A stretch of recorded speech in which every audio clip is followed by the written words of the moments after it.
Sounds like there's an audio problem. What a great start. Can you hear me now? Sounds like a commercial. Can you hear me now? All right, all right. Good afternoon, and thank you for being here. I spoke with Governor Cuomo yesterday, and he pledged his full support for a smooth transition. And I thanked him for his service to our state. Regarding his decision to step down, I believe it is appropriate and in the best interest of the state of New York. And while it was not expected, it is a day for which I am prepared. I've already spoken with Senate Majority Leader Andre Stewart-Cousins, Speaker Carl Heastie, labor, business, faith leaders, other state elected officials, as well as our tri-state governors. I look forward to working with each and every one of them and all of you to build on the progress that we've already started. Over the next 2 weeks, I will continue meetings with current and potential cabinet officials. I'll build out my senior staff, and I'll do what I've always done. I will travel the state to meet New Yorkers, to listen to them, to assure them that I've got their backs. And I will take their concerns and bring them back to our state capitol and work with our partners in every level of government to come to solutions. People will soon learn that my style is to listen first, then take decisive action. So in 13 days, I will officially become the 57th governor of the state of New York. And shortly thereafter, I look forward to delivering an address to all New Yorkers to lay out my vision for the great state of New York. But make no mistake, our work has already begun. And I know this year and a half has been so challenging for families and businesses across our state. And sometimes it doesn't feel like it's getting easier. The Delta variant is still raging, and it's going to take all of us to defeat it. Our children are heading back to school soon. There's a lot of anxiety from the moms and dads I speak to, and the teachers as well. It's going to take all of us working together to keep our children safe, our teachers safe, and anyone who works in a school safe. Small businesses are just starting to bounce back into an uncertain world. We need to reassure them that they will be okay. And our workers are once again debating whether they should even go back to their jobs, or go back to their offices, go back to their factories. Is it safe enough? But I know New Yorkers. They are hardwired to persevere and to prevail. And the promise I make to all New Yorkers, right here and right now, I will fight like hell for you every single day, like I've always done and always will. Thank you very much. I look forward to your questions. I'll be starting the questions by asking Jerry Zaremski from the Buffalo News. Jerry Zaremski? Hometown favorite, sorry. Lieutenant Governor, I want to ask you about this 14-day transition period. Did the governor explain to you why he wanted to wait that long before leaving office? And how do you feel about having to wait that long to take the reins? It's not what I asked for. However, I'm looking forward to a smooth transition, which he promised. He spoke to me about wanting to make sure that the transition to continuity is important, that I have an opportunity to meet the cabinet officials, other people as well. So they viewed it as necessary. I'm prepared to take office, as any lieutenant governor is, from the very first hour you're sworn in as lieutenant governor. However, I will take advantage of that time and to continue to engage with the people of the state of New York. I have a vision, but I'm going to continue to develop that. And at the end of the 14 days, I look forward to coming back to a venue like this and to make sure that we are ready to deal with all the challenges that we face. Morgan McKay from Spectrum. If Cuomo is convicted of any criminal charges, would you consider pardoning him? I'm going to tell you right now, I'm talking about my vision for the state of New York. It is far too premature to even have those conversations. Governor? I'm going to ask Josefa Velasquez from the city.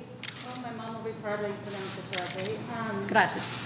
A couple of years ago, while you were serving in office, you had come out against driver's licenses for undocumented immigrants.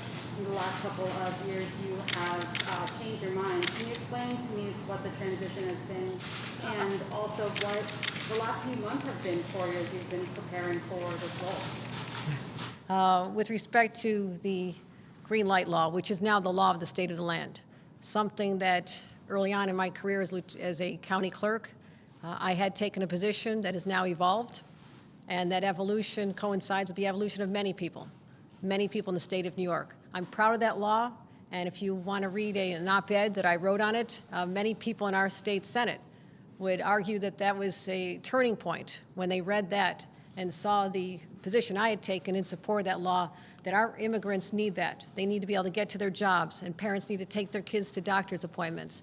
And I'm proud of supporting that law, and you can ask anyone my position on that at this time. I think it's clearly understood. The last few months, lieutenant governors continued to work regardless of what's going on around them. And I'm proud that I've been able to maintain the same schedule, to meet with elected leaders. My schedule has been robust, and I'm ready. I want people to know that I'm ready for this. And it's not something we expected or asked for, but I am fully prepared to assume the responsibilities as the 57th governor of the state of New York. Michael Gormley from Newsday. Hello, Lieutenant Governor. Have you spoken with President Biden at this point, and also do you have any different view of how to handle COVID in New York State? I understand the president was looking to reach me, but I was on a plane earlier this morning, so I cannot confirm that. I confirm I have not spoken, but I know he expressed an interest. I did have a chance to speak to Senator Schumer yesterday, Senator Gillibrand, Hillary Clinton, and countless others. My position will be to, at this point, recognize that there is one governor for the state of New York at one time, and Governor Cuomo will continue to be the governor for the next 13 days. That does not mean that I'm not fully engaged with the healthcare partners, the current commissioner, and we've been getting regular briefings up to the minute, and I'm well aware of the circumstances in our state are frightening for people. And we will continue at this time to review closely what the CDC puts forth, but I'll be proud to and looking forward to sharing my vision on how we address this in a matter of a couple weeks. Lieutenant Governor. One's Dennis Slattery from Newsday. Or no, I'm sorry, Daily News, I'm sorry. That's a big mistake to make, sorry there. Dennis in the room? Okay. Hearing none? Okay, Dennis Slattery, is he in the room? I can't see that. Dennis?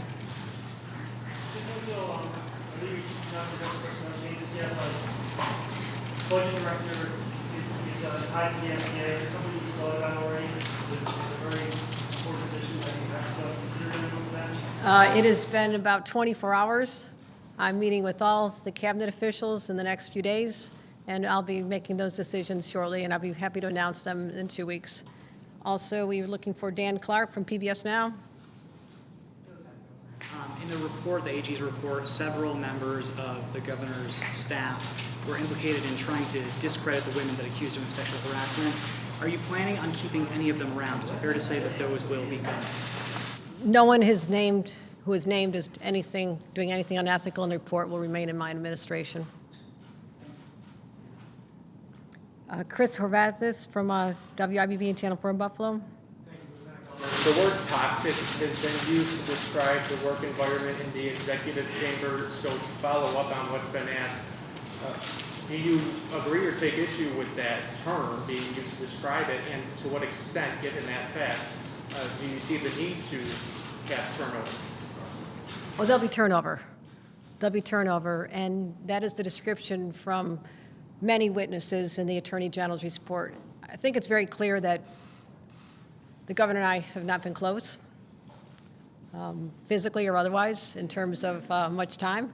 And so I've been traveling the state and do not spend much time in his presence or in the presence of many in the state capitol, but that is what has been being reported. And I'm going to stand right here. At the end of my term, whenever it ends, no one will ever describe my administration as a toxic work environment. Karen DeWitt from New York State Public Radio. As you know, the vaccination rates for COVID have stagnated in this state. Are you going to make an effort to get more people vaccinated? Is there any chance that you would declare another state of emergency or impose new mask mandates?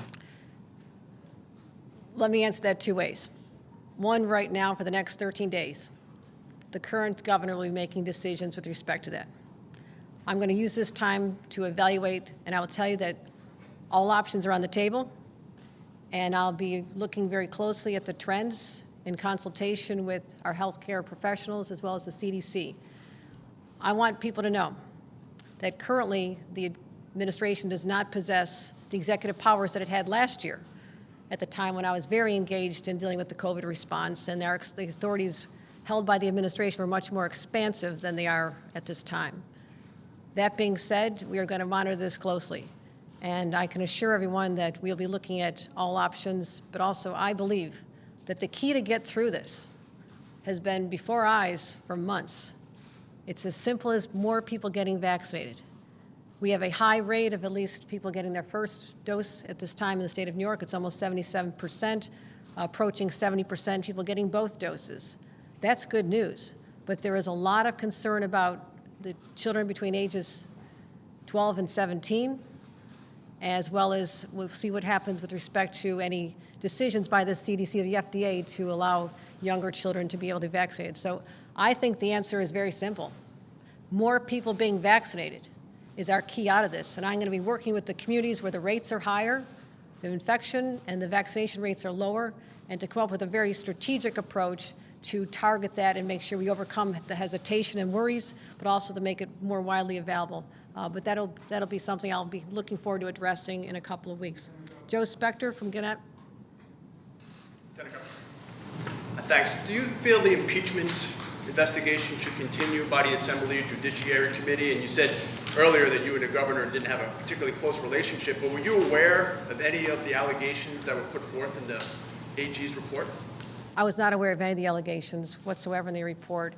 The report stands on its own, and I've been in this business long enough to know that it is not the purview of the New York State governor to dictate to the New York State Assembly or to the Judiciary Committee on what actions they should take next with respect to anything, particularly impeachment. Bill Mahoney from New York Politico. Lieutenant Governor to succeed yourself in the coming weeks? And do you have any thoughts on who that might be? Certainly a lot of people have reached out to me. It's going to be, I'm really excited about working with the next Lieutenant Governor who will be named within the next few weeks. Currently we're considering a number of individuals. The fortunate thing for me is that I've spent so much time in 7 years getting to know many elected officials and community leaders personally at a friendly level, so I understand who they are. So it'll be someone who is no stranger to me, but also someone that'll carry on the vision of my administration, which is to continue these strongly progressive policies to take this state forward, to get us out of COVID as soon as possible, and to rebuild back this great state of New York. Now we're going to take questions on Zoom a little bit, so the board members are staying there. Operator, can you please load those questions up, please?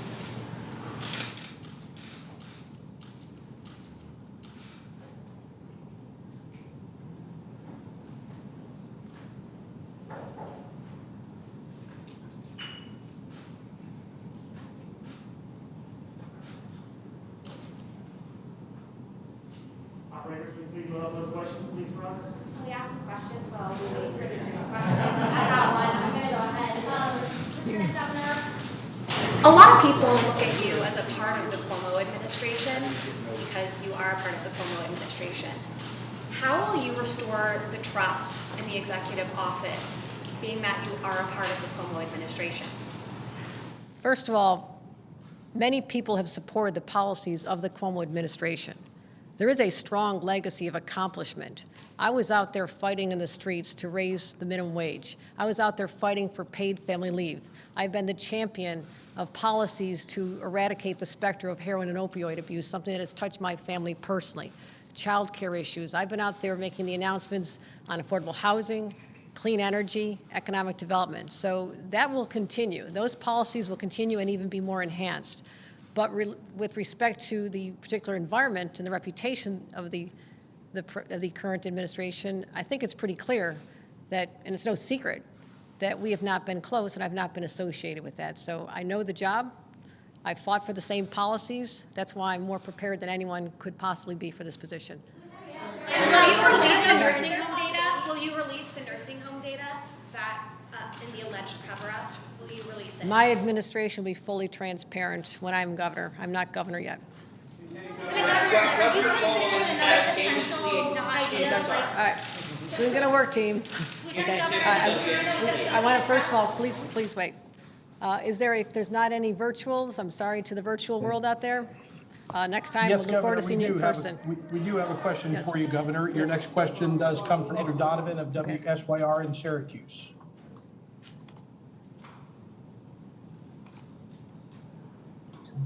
Donovan, you can unmute your mic. Lieutenant Governor, can you hear me? Yes, who am I speaking to? This is Andrew Donovan from News Channel 9 in Syracuse. Home of my alma mater, Syracuse University. I was going to say, you're not shy to remind people you're a Syracuse University alum. So I'm wondering what your message is to the people of Syracuse. A couple of specific things. The state fair starts in a matter of days, and I think people are worried about its capacity and mask wearing and vaccination status with that big event approaching. And also, the outgoing administration had said its health department would not be giving guidance to school districts about mask wearing when school starts in a few weeks. So I'm wondering if you can address both of those COVID-related concerns and if you'll see the state fair for yourself as governor. I've never missed a state fair. It is one of the joys of being a New Yorker. Going to the New York State Fair, I'll go either as lieutenant governor, which is what I'll be while the state fair starts, or as governor. I understand the concerns. However, I just want to remind everyone that I'm not responsible for the policies with respect to that at this time. I'm still lieutenant governor, and there's one governor at a time in the state of New York. But I look forward to returning to Syracuse. It's a place I know well. It's a place where I cut my teeth in activism, and look forward to returning for the state fair and eating all that great food.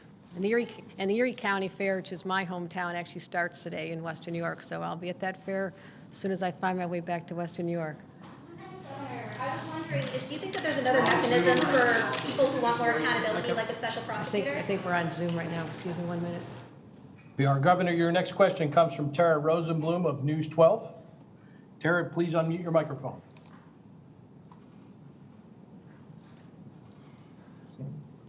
Go ahead and unmute your microphone, Tara. Am I unmuted now?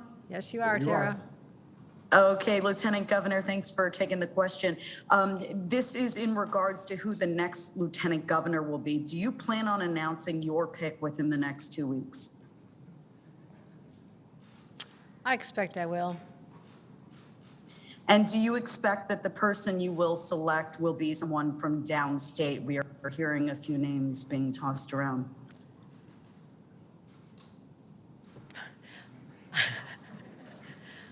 I love upstate, I love downstate, I love the whole state, and there are so many qualified individuals, but I'm cognizant of the need for diversity and an inclusive ticket, and I'm going to name someone that I believe the state will be familiar with and will be very proud of, but the process is still in its early stages. That's all we have time for. Do you plan to keep out